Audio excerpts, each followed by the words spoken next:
IPL 2025 సీజన్లో భాగంగా అహ్మదాబాద్ వేదికగా క్వాలిఫైర్ 2 మ్యాచ్ మరికొన్ని గంటల్లో జరగబోతుంటే ఈ మ్యాచ్లో పంజాబ్ కింగ్స్ను ముంబై ఇండియన్స్ జట్టు అయితే ఢీకొనబోతుంది. ఈ మ్యాచ్లో గెలిచిన జట్టు ఫైనల్కు చేరుకోబోతుంటే ఇరు జట్లకు సంబంధించిన బలాబలాలు చూసే ప్రయత్నం చేద్దాం. ఐపీఎల్ క్రికెట్ అప్డేట్స్ కోసం మన ఛానల్ని సబ్స్క్రైబ్ చేసుకొని పక్కన బెల్ బటన్ క్లిక్ చేయండి ఫ్రెండ్స్.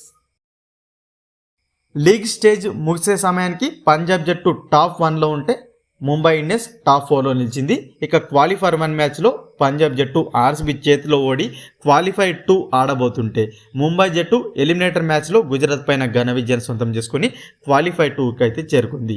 ఇరు జట్ల మధ్య ఇంట్రెస్టింగ్ ఫైట్ అయితే ఉండబోతుంది.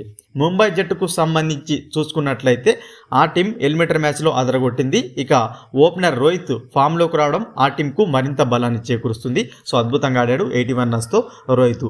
అతనికి తోడుగా మనకు ర్యాన్ రికంటన్ వెళ్ళిపోయినప్పటికీ ముంబై తరపున డెబ్యూ చేసిన జానీ బెయిర్స్టో తొలి మ్యాచ్లోనే తుఫాన్ ఇన్నింగ్స్ ఆడాడు.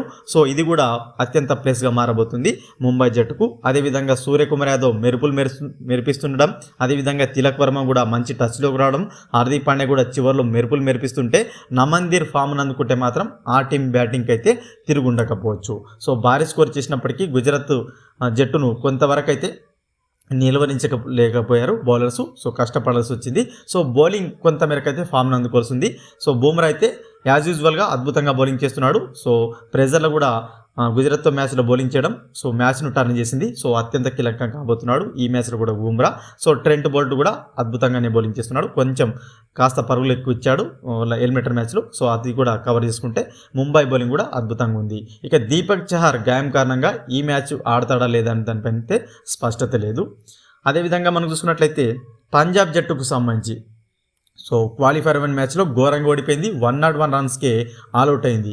అద్భుతమైన బ్యాటింగ్ ఆర్డర్ ఉన్నప్పటికీ 101 రన్స్కు ఆల్అవుట్ అవడం ఆ టీంకు అతిపెద్ద మైనస్గా మారింది. ఇక ఆ మ్యాచ్లో మార్కస్ స్టోయినిస్ తప్ప మిగతా ప్లేయర్స్ అందరూ కూడా ఘోరంగా విఫలమయ్యారు.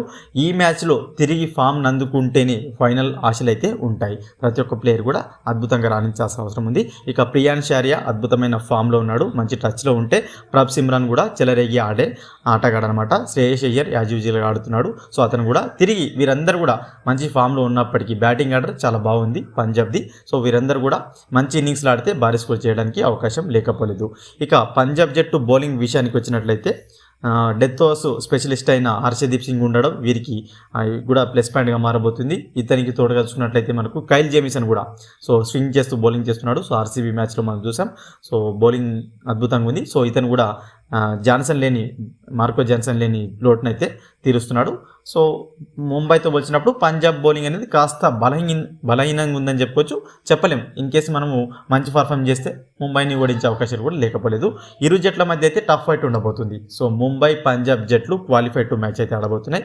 ఈ రెండు టీంలలో ఏ టీం గెలుస్తుందని మీరు అనుకుంటున్నారో కామెంట్ బాక్స్లో కామెంట్ చేయండి. ఐపీఎల్కి సంబంధించిన మరొక ఇంపార్టెంట్ ఇంట్రెస్టింగ్ అప్డేట్తో మీ ముందుంటాను ఫ్రెండ్స్.